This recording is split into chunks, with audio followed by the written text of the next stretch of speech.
your daily dose of TOK. So in this lesson we looked at reason versus purpose. Specifically in this lesson we thought about how human beings live between these two spaces. So there is a reason to why we do things, but also a purpose. And actually the definition, or the demarcation, should I say, between those two are not completely clear. There is some overlap. So the key idea here is human beings, we live simultaneously in those two different worlds. We did have a brief thing about, is there a role for purpose in the natural sciences? And we looked at that in the context of the James Webb Telescope. So any piece of scientific equipment is designed in a specific way for a reason. But the suggestion here in our counterclaim that even in the natural sciences there is scope for purpose, because what was the purpose of the James Webb Telescope? We also thought about some sort of exhibition items that we might have as a result of this, and we were very clear that the TOK exhibition example of a telescope, that's way too general. It's a starting point. So there's a little reminder here that for your exhibition, things need to be as specific as possible. So a specific telescope that was designed to make a specific observation of a specific astronomical event. So moving on to have a think about, is there a role for purpose in the natural sciences? I think that what we looked at here is the James Webb Telescope. How on earth, when we have all of these problems, would you be able to justify spending so much money on the telescope if it has no purpose beyond making scientific discoveries? So here we see this interaction between reason and purpose. So we thought about the most obvious purpose of the James Webb, or really the reason why the James Webb Telescope was built. It was to make astronomical observations. It was to answer those fundamental questions about the universe. But really, from a humanitarian point of view, if that's all it does, it will be quite difficult to fully justify spending so much money on a telescope.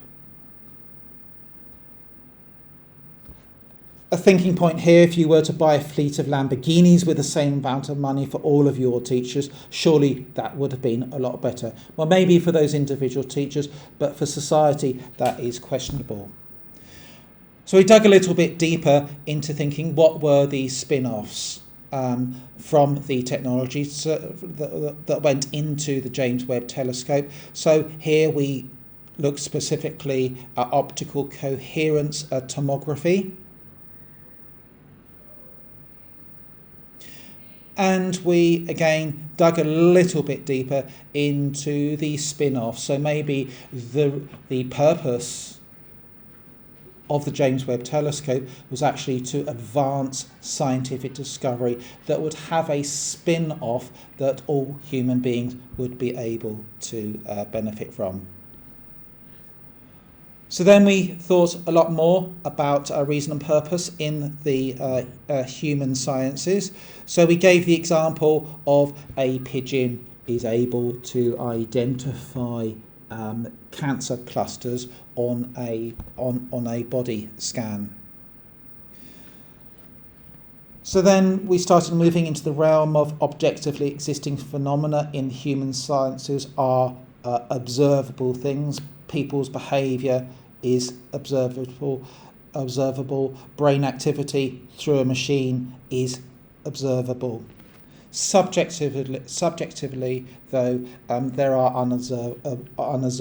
unobservable things, such as motivations, goals, and meanings behind the actions. They are subjective, unobservable things, but they're really important for us to understand the world that we live in. So we are asked to think back to that James Webb Telescope. Experiences, motivations, goals, meanings. There's an awful lot more going on there that are happen subjectively as a result of the telescope.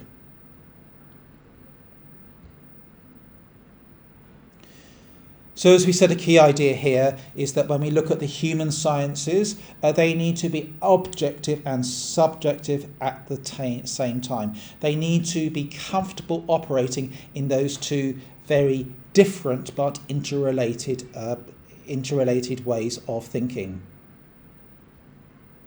Our dear friend Sheldon Cooper from the Big Bang Theory, yes, it's going back a few years, illustrates really well if, as human beings, we lived in a 100% objective world. We watched some videos there, the curious nature of the creature that is known as Sheldon Cooper. Really is a brilliant scientist, but because his character really struggles with subjectivity, it causes him quite a few problems in his day-to-day life, and it is something that the Big Bang Theory is very much structured around as a comedy show. We thought about specific examples of Sheldon Cooper, where he just addresses his world with scientific objective thinking. He will talk about scientific experiments and data collection, evidence-based reasoning, skepticism. And as a result of that, Sheldon, he really struggles at times living in the real world.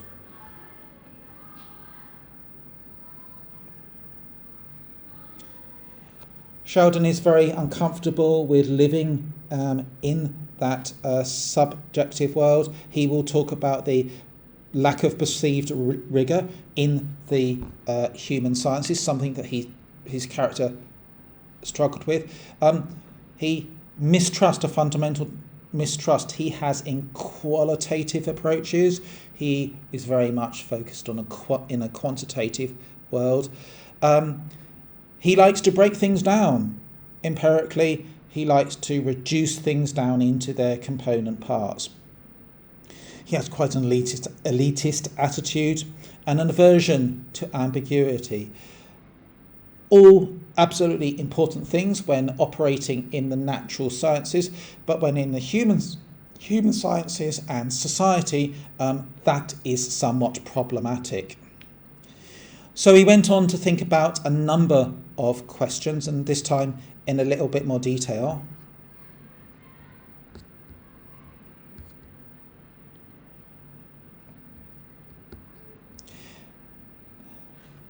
Sorry about that. So subjective knowledge. There was a trigger warning. The video there where Sheldon goes to the HR department, we can see that sort of like distortion of reality. I'm sure the character Sheldon felt that he was doing the right thing by saying the things that he said.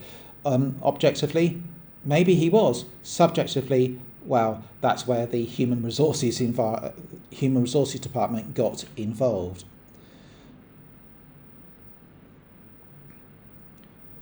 So if we don't look at things in a subjective way, we don't get that breakdown. We get that breakdown of shared understanding, and I think that we could see that clearly in the relationship that Sheldon had with human resources. There wasn't that shared understanding. He participated in poor decision making, saying what he said to his student.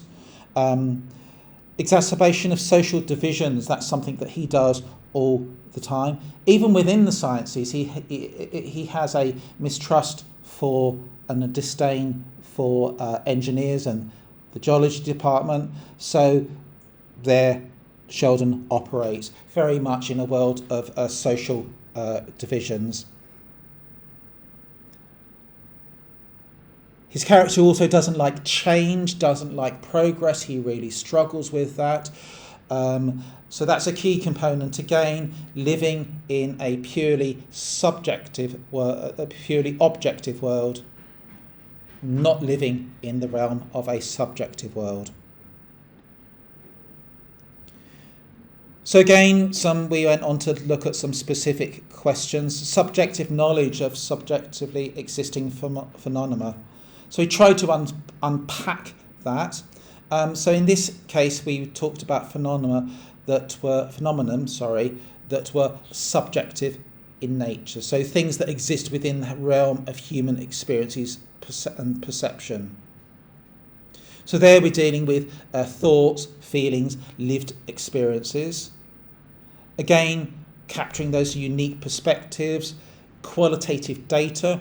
We looked at this in the context of a job interview. On paper, the person may look perfect, but you really need to talk to the person, capture their unique perspective, analyse quantitative data, analyse their results, acknowledge subjectivity to inform your decision making. So in the interview process, HR and recruitment agencies will absolutely know this.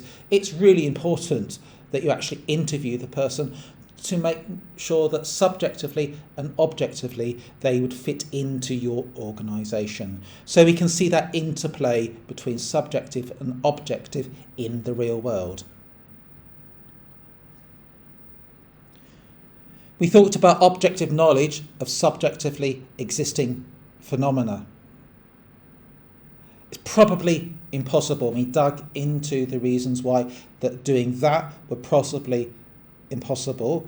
I'm going to say, how do you objectively measure somebody's subjective experiences? So we looked at dream machines. Yes, there is some research into actually having machines that can interpret our dreams. So trying to achieve objective knowledge of inherently subjective phenomena is very challenging. There's lack of direct access. We talked about subjectivity and interpretation. Challenges of measurement, contextual variability. There is a context to what is going on. So I think there is some acknowledgement that this is a very difficult thing to do. Here, we need to have a think about this, because this is where technology can become dangerous. Let's say theoretically we were able to do that. Would we want to do that? If we were to apply objective knowledge to subjectively existing things, if we apply objective knowledge to something subjective like a dream, have a think about the implications for society for that. So again, we come back to this theme of TOK being in the real world, TOK informing the TV shows that that we watch. It is there in popular culture all the time. And again, we come back to this really important question: do we want to create objective knowledge about our thoughts? Do we want to create objective knowledge about our dreams? If there were a dream catcher and everybody could see our dreams, our government could see our dreams, objectively, what sort of world would we live in? George Orwell, 1984, lots of science fiction readers that deal with this issue. Something for you to have a think about.